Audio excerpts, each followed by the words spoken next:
Alright guys, welcome to my M4 versus the AK-47 little series here, talking about AKs, M4s, what's good, what's bad, variants of them, the advantages, the disadvantages, prices, different AGs, gas blowback, all that kind of stuff that comes with the guns.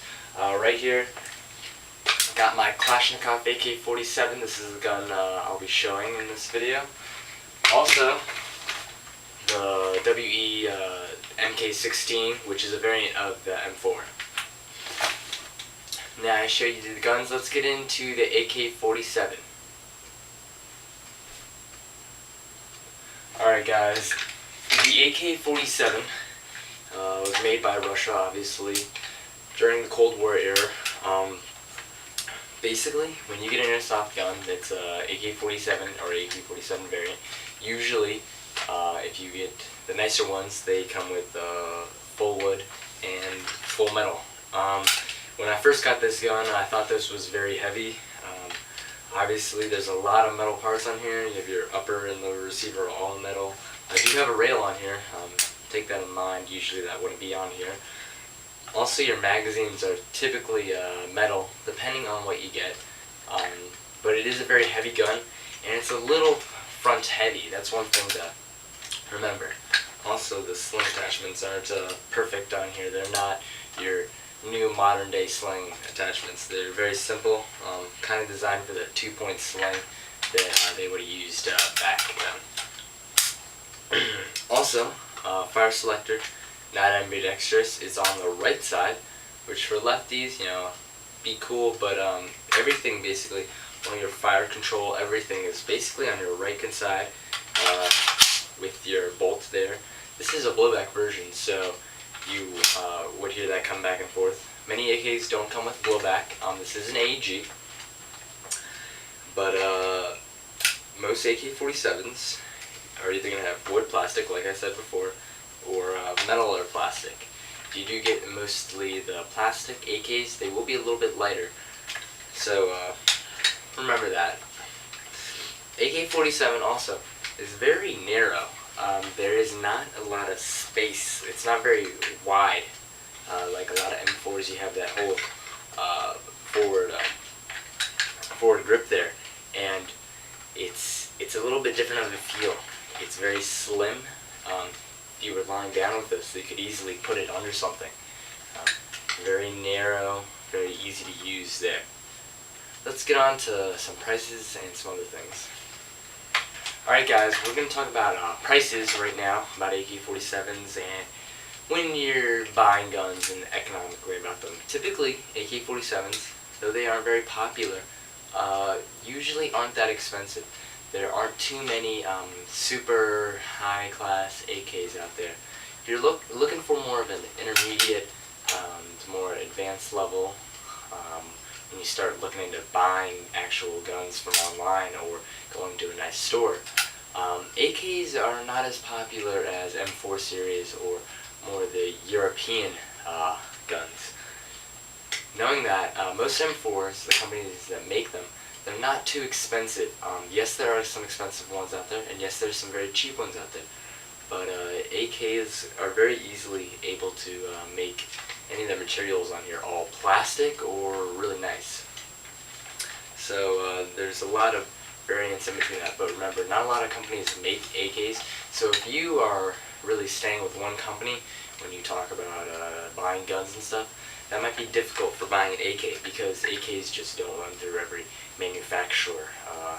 A lot of companies try to make AKs or have a couple little line of AKs that come out, but they're not really specific. There are very few companies out there that are specific to AK uses.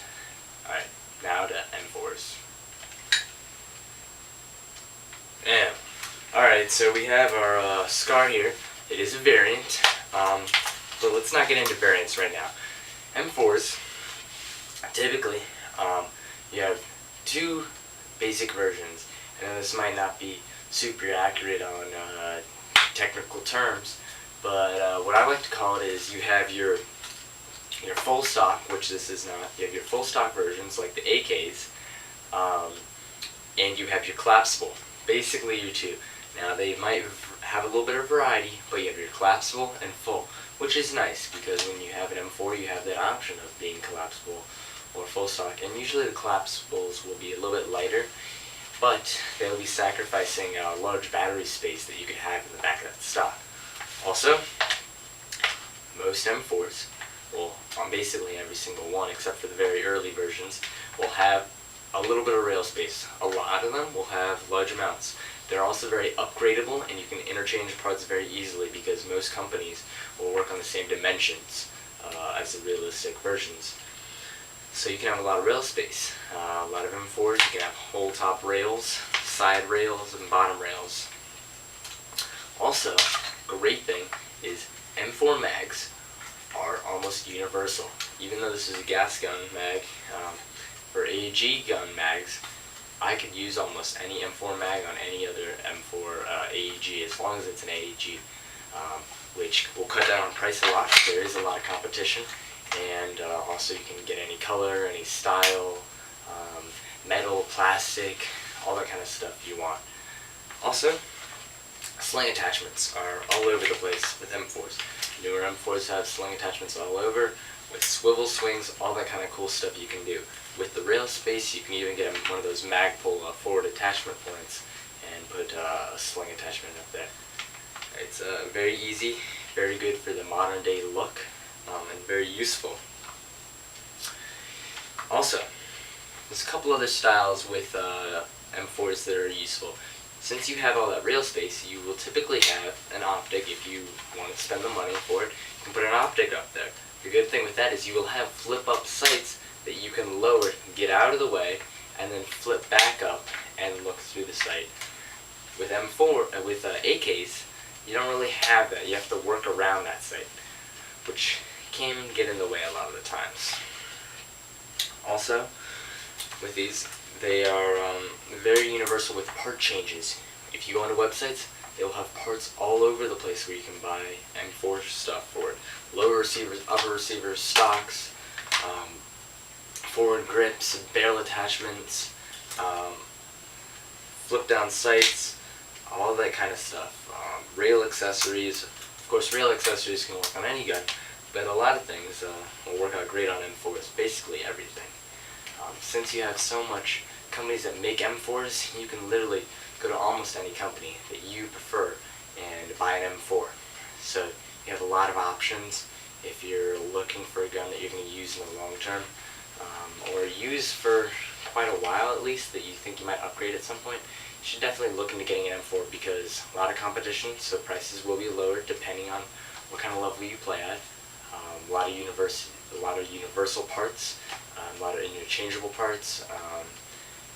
A lot of the stuff can be very cheap and can be found very easy.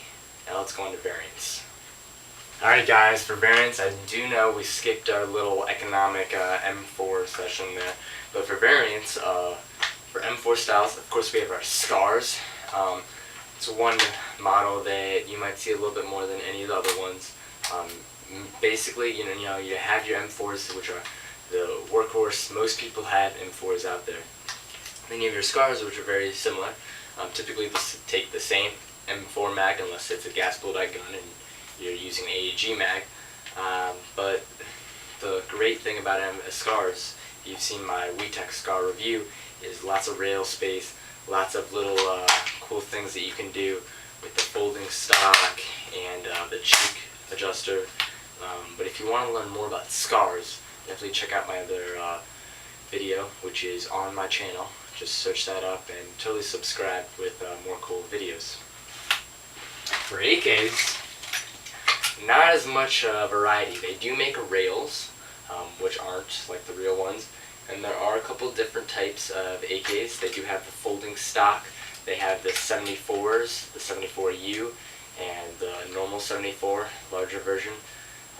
The 74U could be great for CQB if you like to have that kind of Russian AK look, but are playing CQB, that's a great option.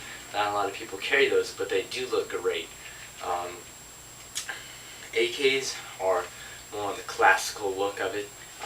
Remember, they do have those 300 round mags. It can help out a lot with that big mag space, but also have problems putting them into pouches. That can be a big difficulty if you're trying to, fit them into M4 pouches if you have an M4. It doesn't really work out sometimes. Sometimes you do need those AK pouches, so think about that. But when you think about variants, they're going to be very similar for both guns, but with minor tweaks. So AKs, if you're looking for more of a CQB aspect, look at the 74s, 74U and the regular 74. Those would be great with the folding stock. But if you're looking for more of a full stock, more battery space, definitely look for the full AKs. I know they make shorter barrel versions that cut off maybe about here. Think about that, what kind of games you play, or if you're playing backyard or anything, you have more options. But if you're more CQB, shorter barrel, more field, longer barrel can totally help out. Remember, not that many parts. And M4, as we just talked about, you're basically super universal, so many options. There are more variants than just this. I mean, there's HK series kind of M4s, so there's a lot of different companies that kind of, branched off from that. But, definitely look at your scars and your M4s, and you can interchange almost everything. You can make that gun crazy cool. So, let's just finish up with this review. Alright guys, to sum it all up, I'm just going to put it out there right now. I prefer the M4 series more than the AK. Even though the AK has a classical look, they are great guns. I have one of my own. They're so fun to use. But it's really up to the person, what your preferences are. That's all about airsoft. That's what airsoft's about, preference. If you really want that option and you're looking for more of a modern look, go with the M4. That's most likely what you're going to work with. If you want more of a classical look, you like more of the military, more Russian, more dictatorship kind of look. If you have those little things, if you look at that AK and you love it, that's great. But before you get that AK, remember, you're not going to have as many options as that M4, as upgrades and mag changes, all that kind of stuff. So if you're going for an AK, you need to fully 100% understand that you won't have as many options when you're going to stores and stuff. Yes, you can upgrade stuff from stores that will put in new things, but external parts mainly, you're not going to have much of those options. Personally, M4s, 9 out of 10 most of the time. AKs, give it about a 7.5, 8 out of 10 because they don't have as much variety, but people that get them, I love them, they're cool, but the M4 just brings it a little bit higher with all those attachments and cool things you can accessorize your gun with. So that concludes our review on the AKs and M4s. Look more into what you want to buy.